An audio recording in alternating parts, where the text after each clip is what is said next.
Recording by Dennis Lane. To be are naught to be by Kurt Vonnegut Jr. Everything was perfectly swell. There were no prisons, no slums, no insane asylums, no cripples, no poverty, no wars. All diseases were conquered, so was old age. Death, barring accidents, was an adventure for volunteers. The population of the United States was stabilized at 40 million souls. One bright morning, in the Chicago Lying-In Hospital, a man named Edward K. Whaling, Jr. waited for his wife to give birth. He was the only man waiting. Not many people were born a day anymore. Whaling was 56, a mere stripling in a population whose average age was 129.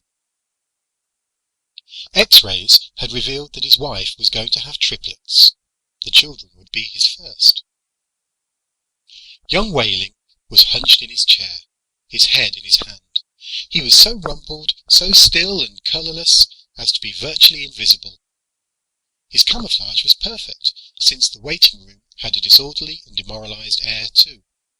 Chairs and ashtrays had been moved away from the walls. The floor was paved with spattered drop cloths. The room was being redecorated.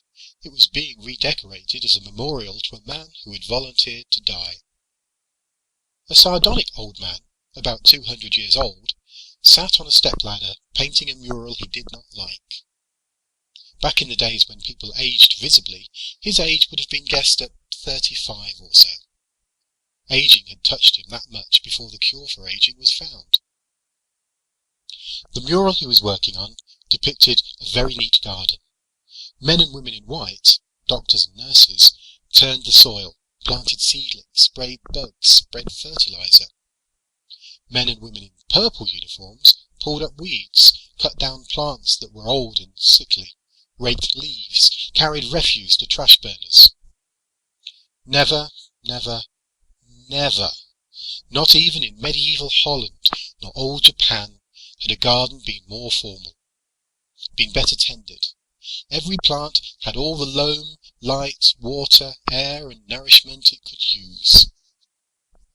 The hospital orderly came down the corridor, singing under his breath a popular song. If you don't like my kisses, honey, here's what I will do. I'll go see a girl in purple, kiss this sad world toodaloo. If you don't want my lovin', why should I take up all this space?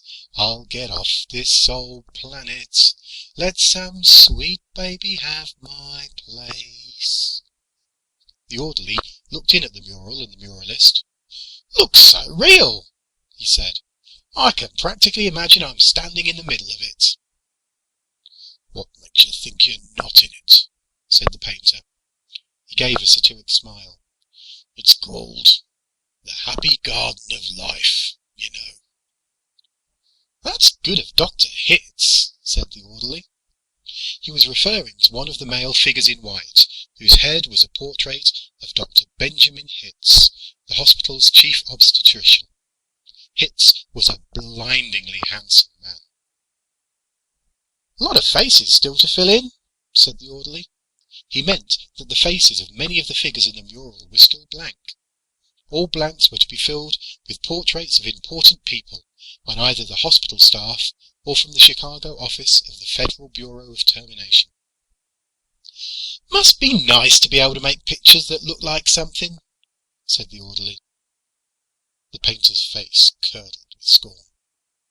You think I'm proud of this daub? He said. You think this is my idea of what life really looks like? What's your idea of what life looks like? Said the orderly. The painter gestured at a foul drop cloth. There's a good picture of it, he said. Frame that, and you'll have a picture a damn sight more honest than this one. You're a gloomy old duck, aren't you? Said the orderly. Is that a crime? Said the painter. The orderly shrugged. If you don't like it here, Grandpa, he said, and he finished the thought with the trick telephone number that people who didn't want to live anymore were supposed to call. The 0 in the telephone number he pronounced naught. The number was 2BR02B. It was the telephone number of an institution whose fanciful sobriquets included Automat, Birdland, Cannery, Catbox, Delouser, Easy Go, Goodbye Mother, Happy Hooligan, Kiss Me Quick, Lucky Pierre, Sheep Dip, Wearing Blender, Weep No More, and Why Worry? To be or not to be was the telephone number of the municipal gas chambers of the Federal Bureau of Termination. The painter thumbed his nose at the orderly. "When I decide it's time to go," he said, "it won't be at the Sheep Dip." "A do-it-yourselfer, eh?" said the orderly. "Messy business, Grandpa. Why don't you have a little consideration for the people who have to clean up after you?" The painter expressed with an obscenity his lack of concern for the tribulations of his survivors. "The world could do with a good deal more mess, if you ask me," he said. The orderly laughed and moved on.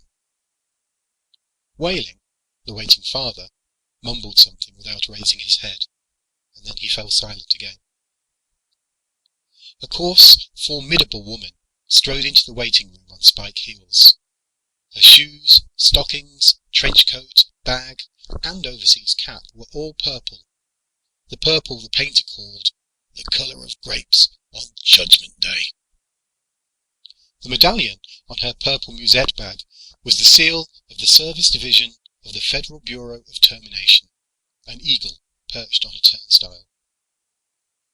The woman had a lot of facial hair, an unmistakable moustache, in fact. A curious thing about gas chamber hostesses was that, no matter how lovely and feminine they were when recruited, they all sprouted moustaches within 5 years or so. "Is this where I'm supposed to go?" she said to the painter. "A lot would depend on what your business was," he said. "You aren't about to have a baby, are you?" "They told me I was supposed to pose for some picture," she said. "My name's Leora Duncan." She waited. "And you dunk people," he said. "What?" she said. "Skip it," he said. "That sure is a beautiful picture," she said. "Looks just like heaven or something." "Or something," said the painter. He took a list of names from his smock pocket. "Duncan, Duncan, Duncan," he said, scanning the list. "Yes, here you are. You're entitled to be immortalized. See any faceless body here you'd like me to stick your head on? We've got a few choice ones left." She studied the mural bleakly. "Gee," she said, "they're all the same to me. I don't know anything about art." "A body's a body, eh?" he said. "All righty. As a master of fine art, I recommend this body here." He indicated a faceless figure of a woman who was carrying dried stalks to a trash burner. "Well," said Leora Duncan, "that's more the disposal people, isn't it? I mean, I'm in service. I don't do any disposing." The painter clapped his hands in mock delight. "You say you don't know anything about art, and then you prove in the next breath that you know more about it than I do. Of course the sheath carrier is wrong for a hostess. A snipper, a pruner, that's more your line." He pointed to a figure in purple who was sawing a dead branch from an apple tree. "How about her?" he said. "You like her at all?" "Gosh!" she said, and she blushed and became humble. That puts me right next to Dr. Hitz." "That upsets you?" he said. "Good gravy, no," she said. It's just such an honour." "Ah, you admire him, eh?" he said. "Who doesn't admire him?" she said, worshipping the portrait of Hitz.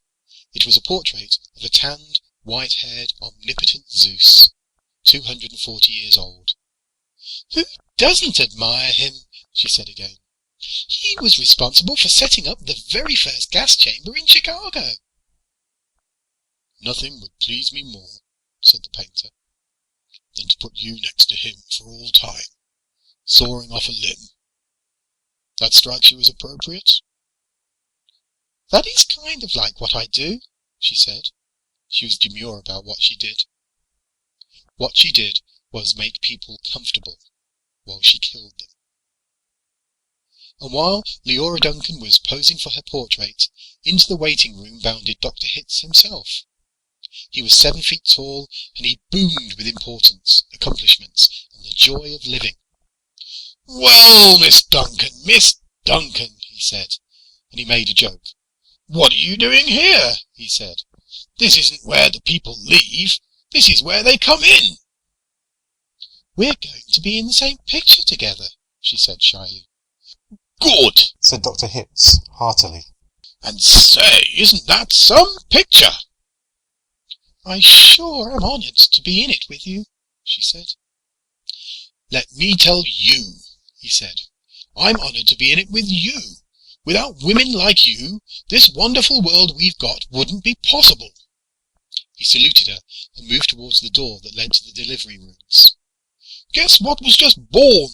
he said. "I can't," she said. "Triplets," he said. "Triplets?" she said. She was exclaiming over the legal implications of triplets.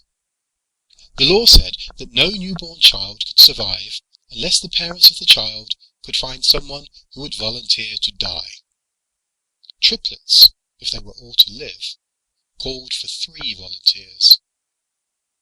"Do the parents have 3 volunteers?"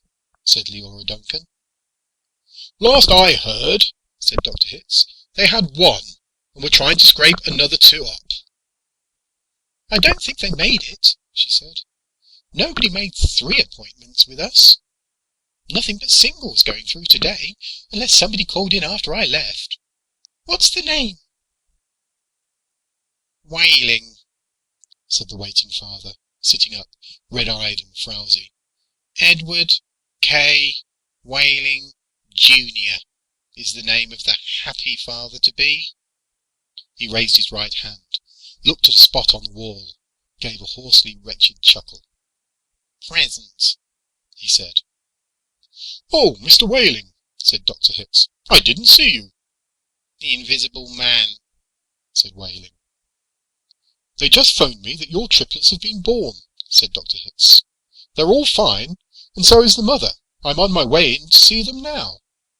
"Hooray," said Whaling emptily. "You don't sound very happy," said Dr. Hitz. "What man in my shoes wouldn't be happy?" said Whaling. He gestured with his hands to symbolize carefree simplicity. "All I have to do is pick out which one of the triplets is going to live, then deliver my maternal grandfather to the happy hooligan, and come back here with a receipt." Dr. Hitz became rather severe with Whaling, towering over him. "You don't believe in population control, Mr. Whaling?" he said. "I think it's perfectly keen," said Whaling tautly. "Would you like to go back to the good old days, when the population of the earth was 20 billion, about to become 40 billion, then 80 billion, then 160 billion? Do you know what a druplet is, Mr. Whaling?" said Hitz. "No," said Whaling sulkily. "A druplet, Mr. Whaling, is one of the little knobs, one of the little pulpy grains of a blackberry," said Dr. Hitz. "Without population control, human beings would now be packed on the surface of this old planet like druplets on a blackberry. Think of it!" Whaling continued to stare at the same spot on the wall. "In the year 2000, said Dr. Hitz, "before scientists stepped in and laid down the law, there wasn't even enough drinking water to go around, and nothing to eat but seaweed, and still people insisted on their right to reproduce like jackrabbits, and their right, if possible, to live forever." "I want those kids," said Whaling quietly. "I want all 3 of them." "Of course you do," said Dr. Hitz. "That's only human." "I don't want my grandfather to die, either," said Wehling. "Nobody's really happy about taking a close relative to the cat box," said Dr. Hitz gently, sympathetically. "I wish people wouldn't call it that," said Leora Duncan. "What?" said Dr. Hitz. "I wish people wouldn't call it the cat box and things like that," she said. "It gives people the wrong impression." "You're absolutely right," said Dr. Hitz. "Forgive me." He corrected himself, gave the municipal gas chambers their official title, a title no one ever used in conversation. "I should have said Ethical Suicide Studios," he said. "That sounds so much better," said Leora Duncan. "This child of yours, whichever one you decide to keep, Mr. Wehling," said Dr. Hitz, "he or she is going to live on a happy, roomy, clean, rich planet, thanks to population control, in a garden like that mural there." He shook his head. "2 centuries ago, when I was a young man, it was a hell that nobody thought could last another 20 years. Now, centuries of peace and plenty stretch before us as far as imagination cares to travel." He smiled luminously. The smile faded as he saw that Wehling had just drawn a revolver. Wehling shot Dr. Hitz dead. "There's room for one. A great big one," he said. And then he shot Leora Duncan. "It's only death," he said to her as she fell. "There, room for 2. And then he shot himself, making room for all 3 of his children. Nobody came running. Nobody, seemingly, heard the shots. The painter sat on top of his step-ladder, looking down reflectively on the sorry scene. The painter pondered the mournful puzzle of life demanding to be born, and, once born, demanding to be fruitful, to multiply, and to live as long as possible, to do all that on a very small planet that would have to last forever. All the answers that the painter could think of were grim. Even grimmer, surely, than a cat box, a happy hooligan, an easy go. He thought of war. He thought of plague. He thought of starvation. He knew that he would never paint again. He let his paintbrush fall to the drop cloth below, and then he decided he had had about enough of life in the happy garden of life too. And he came slowly down from the ladder. He took Wehling's pistol, really intending to shoot himself, but he didn't have the nerve. And then he saw the telephone booth in the corner of the room. He went to it, dialed the well-remembered number. 2B R02B. "Federal Bureau of Termination," said the very warm voice of a hostess. "How soon can I get an appointment?" he asked, speaking very carefully. "We could probably fit you in late this afternoon, sir," she said. "It might even be earlier if we get a cancellation." "All right," said the painter. "Fit me in, if you please." And he gave her his name, spelling it out. "Thank you, sir," said the hostess. "Your city thanks you, your country thanks you, your planet thanks you. But the deepest thanks of all is from future generations." End of 2B R02B by Kurt Vonnegut, Jr. Recording by Dennis Lane in Pretoria, South Africa.